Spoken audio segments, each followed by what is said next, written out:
It was the winter of 168 AD in the Roman frontier town of Vindobona, present-day Vienna. The cold wind howled through the camps of the legion, and the distant drums of war echoed through the valleys. Among the soldiers was Lucius Varro, a decorated centurion. Known for his composure and discipline, Lucius had studied the writings of Epictetus under candlelight, reciting them between battles. He believed in duty, virtue, and control over the passions. Lucius had only one family, his younger brother Titus, newly enlisted, eager, and naive. Where Lucius was calm and calculated, Titus was impulsive, fiery, and reckless, but they were inseparable. In the darkest of campaigns, they kept each other warm with stories of home and dreams of returning to a simple life on their father's farm. But peace is a fragile thing. In the chaos of the Germanic rebellion, Titus was assigned to guard the southern pass with a small cohort. The next morning, word reached Lucius that the pass had been overrun. Everyone was dead, except one, his brother. When Lucius arrived, he found Titus bruised but alive, sitting in chains. The commander accused him of treason, of abandoning his post, and drinking with locals while their camp was attacked. The evidence was damning. The survivors, what few there were, swore Titus had fled. Even worse, a hidden stash of silver coins was found buried near where he was caught. Bribery, they said. Lucius was shattered. His own blood. A traitor? Titus begged for his belief. Brother, I swear it wasn't me. Someone set me up, you have to believe me. But Lucius, with a soldier's heart and a stoic's discipline, remained silent. He did not cry. He did not scream. He simply watched as his brother was sentenced to death by sword. And when the day came, it was Lucius himself who stood beside the executioner, a silent witness. He did not plead. He did not protest. He endured. But that night, alone beneath the stars, his soul broke. He whispered into the darkness, "Was I strong, or was I a coward?" Years passed. The war ended. Lucius was honored, promoted, and given land by the emperor.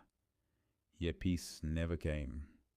He lived with a gnawing void where his brother's voice used to be. He withdrew from society, his once rigid stoicism now a shell for his guilt. Then came Cassian, a dying man, who appeared on Lucius's doorstep with a confession.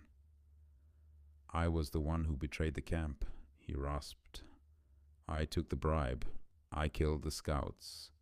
But I blamed your brother because I knew no one would doubt the word of a centurion." Lucius felt the world shatter again, not from surprise, but from the unbearable truth that he had let it happen, that his silence, his so-called stoic detachment, had killed an innocent man. Cassian died that night, and Lucius sat by the fire, alone again, this time with a firestorm in his soul. He could have ended his life. Many would have. But Lucius returned and said to the texts, the words of Marcus Aurelius, now more than ink, burned with urgency. "If someone is mistaken, instruct them gently. If they harm you, forgive them. They are ignorant of the good. What good is it to be angry at a child who cannot yet walk?" Lucius traveled to the temple of Vesta, where Titus had once lit candles as a child. There he knelt, not to beg forgiveness from the gods, but to offer it to himself. He whispered, "I judge my brother as a soldier, not as a man. I mistook silence for strength. I wore stoicism as armor, not as virtue. But now I understand. Forgiveness is not weakness. It is strength in its highest form. For to forgive does not erase the past. It liberates the soul from being chained to it." Lucius built a small school in his brother's name. There he taught philosophy to orphaned boys, many of them former soldiers' children. He spoke not just of stoicism, but of compassion, of virtue tempered by humanity. And when asked why he never remarried, never returned to Rome, he would only smile, "I am already home. My brother lives in every word I speak, and through forgiveness I have found peace." Forgiveness, the Stoics teach, is not forgetting. It is remembering without rage. It is the discipline to choose peace over punishment, to see those who harm us not as enemies but as flawed souls, still searching. Lucius did not erase what was done. He did not rewrite the pain, but through Stoicism he transmuted it into something unbreakable, and in doing so, he became truly free. He